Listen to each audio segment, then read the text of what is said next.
Hello everyone. मुझे मेरे एक व्यूअर ने पूछा था कि मैं कटिंग साइकिल की डिटेल में एक्सप्लेनेशन करूं। मैंने कटिंग साइकिल के ऊपर कई वीडियोस बनाए हैं। सबसे पहले कटिंग साइकिल एग्जैक्टली क्या है, वो कितनी डिफरेंट है गेनिंग साइकिल में से। कटिंग साइकिल जो है उसके अंदर ऐसे ड्रग्स इन्वॉल्व होते हैं जो अरोमाटाइज ना हो या एकदम कम हो।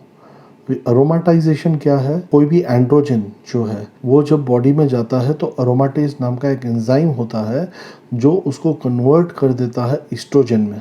ऐसे कंपाउंड्स जो अरोमाटाइज ना हो वो जनरली कटिंग ड्रग के कैटेगरी में आते हैं। जितने भी डाई हाइड्रो टेस्टोस्टेरॉन डेरिवेटिव्स हैं वो सभी डेरिवेटिव्स जो हैं वो कटिंग ग्रुप में आते हैं, यानी आप उसको कटिंग साइकिल में इन्वॉल्व कर सकते हो। जितने भी ड्रग्स जो अरोमाटाइज होते हैं उसके अंदर है डेकाड्यूराबोलिन, बोल्डिनॉन, डाइनाबॉल, ये सभी अरोमाटाइज होते हैं। टेस्टोस्टेरॉन भी अरोमाटाइज होता है। इसके लिए कटिंग साइकिल में उसका डोजेज जो है वो कम कर देते हैं। जैसे उसको शॉर्ट ईस्टर वाला टेस्टोस्टेरॉन प्रोपाइनेट जनरली लोग लेते हैं कि जिसकी हाफ लाइफ भी कम हो और सिर्फ 300 मिलीग्राम पर वीक में काम हो जाए।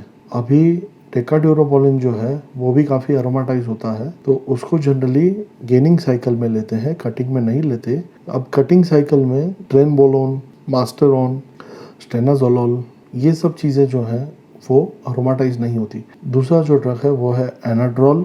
एनाड्रोल अरोमाटाइज नहीं होता, बट उसके अंदर एक ऐसी क्वालिटी होती है कि वो खुद ईस्ट्रोजन रिसेप्टर से जाके अटैच हो जाता है एंड वो आपको गाइनो भी दे सकता है, तो उसको बहुत कम यूज़ करते हैं, बट उसको भी कटिंग में यूज़ किया जाता है कम क्वांटिटी में। गेनिंग जो है ड्रग्स, वो ड्रग्स अरोमाटाइज होते हैं और उसका भी अपना बेनिफिट है।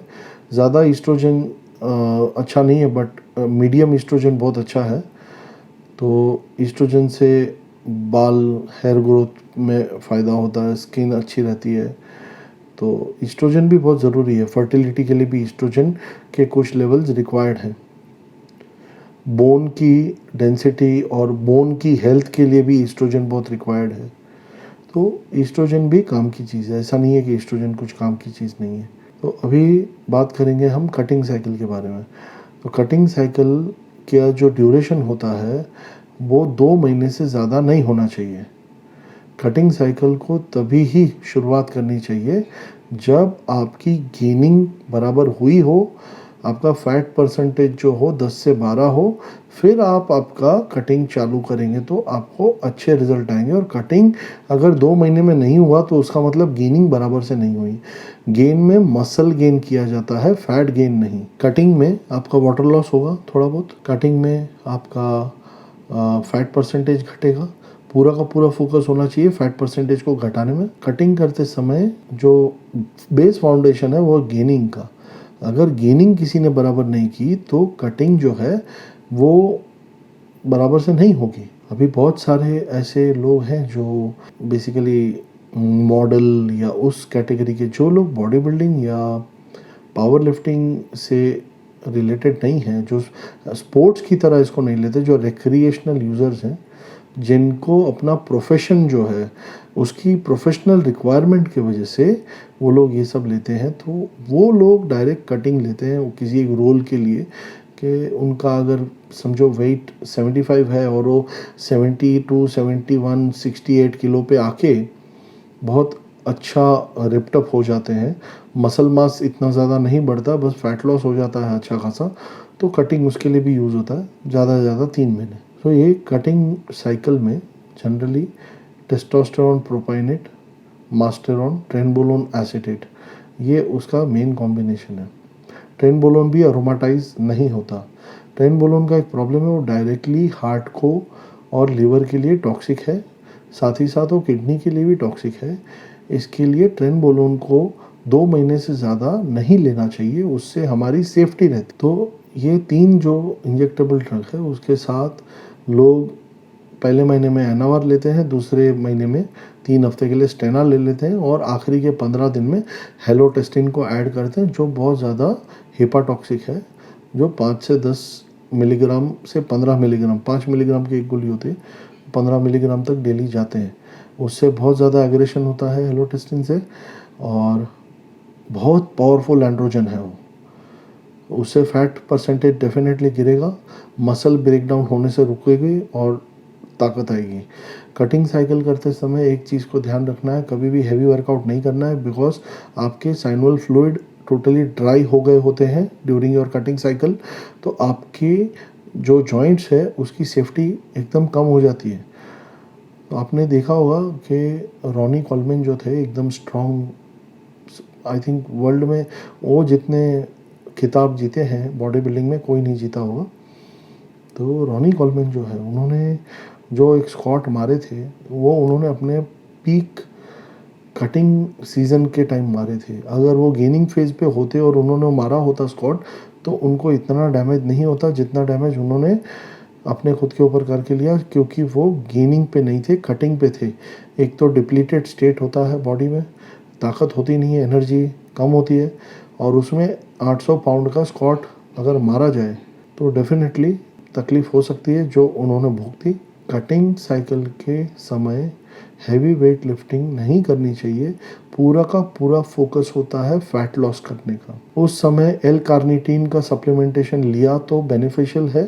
एल कार्निटीन वैसे मैं बता दूं कि हमारी बॉडी, हेल्दी इंडिविजुअल की बॉडी पर्याप्त मात्रा में बनाती है। It is non essential to take carnitine. ऐसा कोई हार्डकोर एविडेंस नहीं कि कार्निटीन लेकर के मेरा फैट लॉस बढ़ गया। बट फिर भी कार्निटीन का अगर इंजेक्शन या कार्निटीन ओरल अगर लिया तो कोई नुकसान नहीं है। कार्निटीन डायरेक्टली फैटी एसिड के चेन को मेटाबोलाइज कराती है माइटोकॉन्ड्रिया के थ्रू, तो वो डेफिनेटली बहुत काम की चीज़ है। साथ में ड्यूरिंग योर कटिंग साइकिल आखिरी के 7 दिन टेस्टोस्टेरोन को भी बंद कर देना चाहिए। कोई भी अरोमाटेज इनहिबिटर जो है, लेट्रोजोल या एनास्ट्राजोल या एक्जिमिस्टिन, उसको इंक्लूड करते हैं एंड में 7 या 10 दिन पहले। एवरी अदर डे एक एक गोली देते हैं ताकि टेस्टोस्टेरोन के लेवल जो हैं वो कम हो जाए, यानी ईस्ट्रोजन एकदम कम पे आ जाए, बहुत नेग्लिजिबल वैल्यूज़ पे आ जाए। बिकॉज उससे क्या होगा कि वाटर रिटेंशन भी कम हो जाएगा, साथ ही साथ फैट रिटेंशन भी कम हो जाएगा। कैलोरी तो डेफिसिट ही होती है ऐसे टाइम पे। पूरा का पूरा गेम है डाइट का और सार्कोप्लाज्मिक स्टिमुलेशन ट्रेनिंग के वर्कआउट का, कि जिसके अंदर रेप वर्क होते हैं, लाइट वेट वर्कआउट करते हैं। हैवी वर्कआउट ज़्यादा रेप, कम रेप वाला नहीं करते, ज़्यादा रेप वाला लाइट वेट वर्कआउट करते हैं, जिसके ऊपर मैंने पूरा वीडियो बनाया है कि सार्कोप्लाज्मिक स्टिमुलेशन ट्रेनिंग क्या है। वो वीडियो आप देख सकते हैं, मैं एंड में डाल दूँगा। तो ये था कटिंग साइकिल। कटिंग साइकिल के ऊपर दूसरे भी वीडियोस बनाए, आप वो भी देख सकते हैं। तो मेरे को सिर्फ एक्सप्लेन करना था कि कटिंग साइकिल एग्जैक्टली क्या है। तो जनरली एक बिगिनर कटिंग साइकिल में टेस्टोस्टेरोन और स्टेनाजोलोल भी कटिंग का काम कर देता है। ज़रूरी नहीं है कि ये सब, टेस्टोस्टेरोन, एनावर और क्लेन भी कटिंग का काम कर देता है। क्लेनब्यूट्रॉल भी कटिंग साइकिल में यूज़ होता है, but not more than 80 mcg daily. Generally तो 40 से बड़े बड़े जो कोच हैं ओलंपिया के, वो लोग तो 40 mcg क्लेनब्यूट्रॉल के ऊपर जाते ही नहीं है। बड़े बड़े कोच के पास अगर आप गाइडेंस लोगे तो वो लोग बोलेंगे कि भाई 40 mcg क्लेन, 20 सुबह को ले, 20 दोपहर को ले, ख़त्म का स्टोरी। और मैंने ऐसे कई कोच देखे हैं जो 6 क्लेनब्यूट्रॉल खिलाते हैं, 6 थायराइड T3 खिलाते हैं, 6 यानी 25 mcg की 6 150 mcg तक जाते हैं। बहुत गलत है। T3 जो है वो इनडिस्क्रिमिनेट है, वो बाकायदा आपका फैट लॉस के साथ मसल लॉस भी करवा देगा और आपके मसल काफ़ी फ्लैट लगेंगे, मसल टाइटनेस ख़त्म हो जाएगी। तो T3 कंपटीशन के 15 दिन पहले से बंद कर देना चाहिए। T3 को हाथ नहीं लगाना चाहिए। एटलीस्ट 7 दिन पहले से तो टोटली बंद कर देना चाहिए। और T3 का डोज जो है बॉडी बिल्डर के लिए 25 mcg के ऊपर ज़रूरत नहीं है कटिंग साइकिल में। और अगर आप 25 mcg से ज़्यादा ले रहे हो तो फिर कटिंग साइकिल करो ही मत, गेनिंग पे ही रहो और पहले वो उतना फैट लॉस करो, फिर कटिंग ड्रग्स यूज़ करो। कटिंग ड्रग्स यूज़ करोगे तो उस समय मेक श्योर करना है कि आपका बॉडी में मसल मास अच्छा खासा है, फैट 12% से ज़्यादा नहीं है, उसके बाद कटिंग करोगे आप तो वो कटिंग में खूबसूरती आएगी और जो ऐसे आपको डिज़ायर्ड रिजल्ट्स मिलेंगे।